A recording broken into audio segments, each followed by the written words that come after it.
নমস্কাৰ আপোনালোকক স্বাগতম জনাইছো মোৰ শিক্ষামূলক ইউটিউব চেনেললৈ তো আপোনালোকৰ মাজলৈ আজি লৈ আহিছো chemistry MCQ question chapter wise আমি এমসিকিউ সমূহ দিবলৈ চেষ্টা কৰিম তো আজি চেপ্টাৰ 1 ৰ সলিড ষ্টেটৰ আমি কেইটামান ইম্পৰ্টেন্ট এমসিকিউ লৈ আহিছো যেহেতু আশা কৰিছো এই কোৱেশ্চন কেইটা আপোনালোকৰ এক্সামত বহুতো উপকৃত কৰিব বা আপোনালোকৰ সহায়ক হ'ব বুলি ভাবিছো তো BSc nursing medical technology B pharm and D pharm লগতে পেৰামেডিকেল কোৰ্সৰ বাবে যদি প্ৰিপাৰেচন কৰি আছে তেন্তে আপোনালোকে এই সেশনটি সম্পূৰ্ণকৈ চাব স্কিপ নকৰাকৈ আৰু যিমান পাৰে বন্ধুসকলে শ্বেয়াৰ কৰিব আৰু চেনেলত যদি প্ৰথমবাৰ আহিছে তেন্তে সাবস্ক্ৰাইব কৰি বেল আইকন দবাই ৰাখিবলৈ নাপাহৰিব যাতে আগন্তুক দিনত এই ধৰণৰ আপডেটসমূহ আপোনালোকে পাই থাকে তো চেপ্টাৰ 1 সলিড ষ্টেটৰ এমসিকিউ কোৱেশ্চন লৈ আহিছো মক টেষ্ট হিচাপে আপোনালোকে কোৱেশ্চনখিনি সলভ কৰিব চেষ্টা কৰিব মই এনসাৰটো কৰাৰ আগতে আপোনালোকে যদি এনসাৰটো কয় তেন্তেটো বহুতো আপোনালোকৰ বাবে ভাল কথা যেহেতু আপোনালোকে এডভান্স হৈ যাব তো আমি আজি যেহেতু কেমিষ্ট্ৰি এমসিকিউ কোৱেশ্চন লৈছো নেক্সট ক্লাছতো আমি এই ধৰণে চেপ্টাৰ 2 লগতে 3 4 এই ধৰণে আমি কমপ্লিট কৰিবলৈ চেষ্টা কৰিম এক্সামলৈকে যিমানখিনি পাৰো আৰু ফিজিক্সৰো দিবলৈ চেষ্টা কৰিম ইংলিছৰো আপোনালোকৰ ক্লাছসমূহ লোৱা হ'ব তো আশা কৰিছো আপোনালোকে ভিডিওটো সম্পূৰ্ণকৈ চাব প্ৰথমটো কোৱেশ্চন দি আছে which of the following exist as covalent crystals in the solid state তো তলৰ কোনটো কঠিন অৱস্থাত সহসংকেত স্ফটিক হিচাপে বিদ্যমান বুলি কৈছে তো সালফাৰ ফসফৰাছ আয়োডিন নে সিলিকন শুদ্ধ আনসাৰটো প্ৰথমে ক'ব আৰু মই কোৱাৰ আগতে আপোনালোকে ক'লেতো বহুতো ভাল কথা যেহেতু আপোনালোকৰ মক টেষ্ট হিচাপে সিৰিজটো লওক আৰু শেষত স্কোৰটো জনাবলৈ নাপাহৰিব কেইটানো আপোনালোকে নিজে শুদ্ধ কৰিব পাৰিলে তো তলৰ কোনটো কঠিন অৱস্থাত সহসংকেত স্ফটিক হিচাপে বিদ্যমান বুলি কৈছে তো হেতু হ'ব correct answer option D silicon next দি আছে নেক্সটত যোৱাৰ আগতে আপোনালোকক কথা এষাৰ কৈ লওঁ যেহেতু আপোনালোকক আগতে আগৰ কেইদিন আমি বায়োলজিৰ যেহেতু কেইটামান ভিডিও দিছো বা সেশন কৰিছো তো তাতে ভাল সহাৰি পোৱা নাই হেগতিকে ভাবিছো আপোনালোকে যদি ভাল সহাৰি আৰু কেইদিনৰ পিছত যদি নেদেখায় তেন্তে ভিডিওসমূহ দিবলৈ এৰি দিম লগতে আপোনালোকৰ যেহেতু সংঘ নাথাকিলে আপোনালোকে যেহেতু আপোনালোকৰ নিজৰ টিচাৰক যদি সাপোৰ্ট নকৰে তেন্তে আপোনালোকে কেনে ধৰণে ভিডিওসমূহ দিবলৈ আগ্ৰহ হ'ব মোৰ হেগতিকে আপোনালোকক জনা যে আৰু কেইদিনমান চাই লওঁ তাৰ পিছত যদি আপোনালোকৰ কোনো ভাল সহাৰি নাপাব বা ৰেসপন্স নাপাওঁ তেন্তে আমি ভিডিওসমূহ যিমান পাৰো কমকৈ দিবলৈ বা আপোনালোকৰ আপডেটখিনি আপোনালোকে ওয়েবসাইটত পাই যাব কিন্তু ভিডিওসমূহ বা ক্লাছসমূহ আমি নকৰিম সাগে যদিহে আপোনালোকৰ ভাল ৰেসপন্স নাপাওঁ যিমান পাৰে আপোনালোকে শ্বেয়াৰ কৰি দিবলৈ নাপাহৰিব তো সেকেন্ড কোৱেশ্চন দি আছে in a face centred cubic lattice a unit cell is equally shared by how many faces তো মুখ কেন্দ্ৰীভূত ঘন জালিত এটা একক কোষক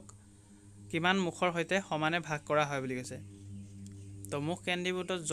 ঘন জালিত এটা একক কোষক কিমান মুখৰ সৈতে সমানে ভাগ কৰা হয়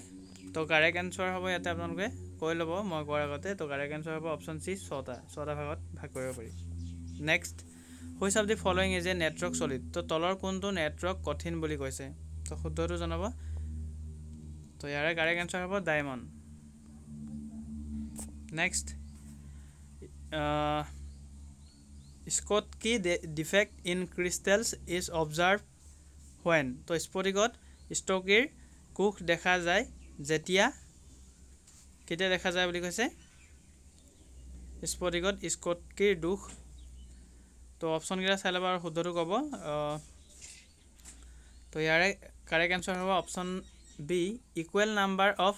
কেটায়নছ and anions is missing from the crystal lattice option B টো হ'ব শুদ্ধ answer next which of the following is not a characteristic of crystalline solid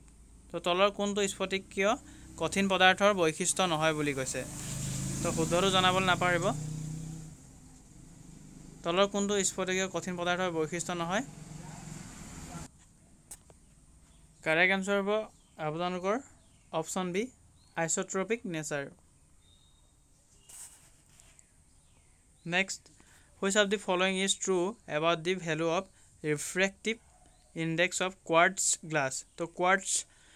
কাচৰ বিৱৰ্তন সূচকৰ মানৰ বিষয়ে তলৰ কোনটো সত্য বুলি কৈছে তো শুদ্ধটো জনাব মই কৰাৰ বাবে তো কাৰেক্ট আনসাৰ হ'ব same in all direction option A is correct next which of the following conditions favors the existence of a substance in solid state তো তলৰ কোনটো অৱস্থায় কঠিন অৱস্থাত কোনো পদাৰ্থৰ অস্তিত্বৰ অনুকূল হয় বুলি কৈছে তো কাৰেক্ট আনসাৰ হ'ব option B low temperature next question which of the following describes the hexagonal close packed arrange of spheres তো তলৰ কোনটোৱে গোলকৰ খৰভুজীয় বন্ধ পেক কৰা ব্যৱস্থাৰ বৰ্ণনা কৰে বুলি কৈছে তো শুদ্ধটো জনাব তো ইয়াৰ কাৰেক্ট আনসাৰ হ'ব option C A B A তো আজি যেহেতু আমি সলিড স্টেটৰ ফাৰ্স্ট কোৱেশ্চনটো লৈ আহিছো এমসিকিউ হিচাপে আপোনালোকৰ কেমিষ্ট্ৰি পাৰ্ট 1 সেই ধৰণে আমি ফিজিক্সৰো দিবলৈ চেষ্টা কৰিম লগতে বায়োলজিও বহুত কেইটা ক্লাছ কৰিবলৈ আছে তো আপোনালোকে নিশ্চয় সাপোৰ্ট কৰিব যদি বুজি নাপায় তেন্তে কমেন্টত জনাব যে বুজি পোৱা নাই তো যেহেতু আপোনালোকৰ এক্সামত এমসিকিউ ধৰণৰে আহিব তো বিশেষ সময় নাই আৰু বা আপোনালোকৰ গোটেইখিনি টপিক ওয়াইজ বা ব্যাখ্যাৰে আপোনালোকৰ গোটেইখিনি কৰিবলৈ গলে প্ৰায় 5-6 মাহৰ ক্লাছ হৈ যাব সেই গতিকে এমসিকিউ আহিব যেতিয়া এমসিকিউ ধৰণে মই কোৱেশ্চনসমূহ কৰিবলৈ চেষ্টা কৰিছো তাৰে মাজত যদি কিবা কোৱেশ্চন থাকে ইম্পৰ্টেন্ট তেন্তে আপোনালোকে জনাই দিব নেক্সট কোৱেশ্চন 9 নম্বৰ দিছে which of the following is not the characteristic of ionic solid তো তলৰ কোনটো আয়নিক solid তলৰ কোনটো আয়নিক কঠিন পদাৰ্থৰ বৈশিষ্ট্য নহয় বুলি কৈছে তলৰ কোনটো আয়নিক কঠিন পদাৰ্থৰ বৈশিষ্ট্য নহয় তো কাৰেক্ট আনসাৰ হ'ব আপোনালোকৰ option A very low value of electrical conductivity in molten state option A is correct next 10 number in a solid lattice the cation has left a lattice side and is located at an interstitial position the lattice defect is তো কঠিন জালিত কেটায়নে এটা জালি স্থান এৰি গৈছে আৰু এটা অন্তঃস্থলী অৱস্থাত অৱস্থিত জালিৰ দুখটো কি বুলি কৈছে correct answer Frenkel defect next potassium crystallises with a তো পটাছিয়াম এৰ হৈতে স্ফটিকীয় হয় কোনটো হয় বুলি কৈছে তো কাৰেক্ট আনসাৰ দিব চেষ্টা কৰক 11 নম্বৰটো তো এটা হৈছে বিসিসি বা body centred cubic lattice option B is correct next দি আছে for a covalent solid the particles which occupy the lattice points are তো সহংকেত কঠিন পদাৰ্থৰ বাবে জালি বিন্দুবোৰ দখল কৰা কণাবোৰ কি বুলি কৈছে তো এটমছ আয়নছ মলিকিউলছ নে ইলেক্ট্ৰনছ হয় তো শুদ্ধটো জনাব 12 নম্বৰটো কাৰেক্ট আনসাৰ হ'ব এটমছ বা অণু next how many kinds of space lattices are responsible in a crystal তো এটা স্ফটিকত কিমান ধৰণৰ স্পেস ল্যাটিসেস সম্ভৱ বুলি কৈছে তো শুদ্ধটো জনাব তো কাৰেক্ট আনসাৰ অপচন ডি 14টা 14 ধৰণৰ স্পেস ল্যাটিসেস সম্ভৱ হয় next 14 number which has Frenkel defect তো Frenkel defect কোনটো বুলি কৈছে তলৰ কোনটো Frenkel defect হয় বুলি কৈছে তো sodium chloride graphite silver bromide নে ডায়মণ্ড তো 14 নম্বৰটো শুদ্ধটো জনাবলৈ নাপাৰিব আনসাৰ কাৰেক্ট আনসাৰ হ'ব option C silver bromide next 15 নম্বৰ cations are present in interstitial sites in তো Frenkel defect Schottky defect নে vacancy defect নে metal deficiency defect 15 নম্বৰটো শুদ্ধটো জনাব তো কাৰেক্ট আনসাৰ হ'ব Frenkel defect option A is correct next number of tetrahedral void in FCC unit cell is তো 16 নম্বৰটো শুদ্ধটো জনাব number of tetrahedral void in FCC unit cell is correct answer হ'ব 8টা option B is correct next 17 number চাব the correct orders of packing fraction in different types of unit cells is তো কোনটো order packing fraction in different types of unit cells কোনটো ইয়াতে তলৰ চাৰিটাৰ ভিতৰত কোনটো কাৰেক্ট অৰ্ডাৰ হয় বুলি কৈছে পেকিং ফ্ৰেকশ্যন ইন ডিফাৰেণ্ট টাইপছৰ 17 নম্বৰটো কাৰেক্ট আনসাৰ হ'ব FCC greater than BCC greater than simple cubic option B is correct next which kinds of defects are introduced by doping তো ডপিংৰ দ্বাৰা কেনে ধৰণৰ দুখৰ সৃষ্টি হয় বুলি কৈছে ডপিংৰ দ্বাৰা কেনে ধৰণৰ দুখৰ সৃষ্টি হয় কাৰেক্ট আনসাৰটো জনাবলৈ নাপাৰিব প্ৰথমে তো কাৰেক্ট আনসাৰ হ'ব electronic defect option D is correct next 19 নম্বৰত দিয়া আছে in which pair most efficient packing is present তো কোনটো জোৰত আটাইতকৈ কাৰ্যক্ষম পেকিং উপস্থিত থাকে বুলি কৈছে তো শুদ্ধটো জনাব correct answer HCP and CCP option B is correct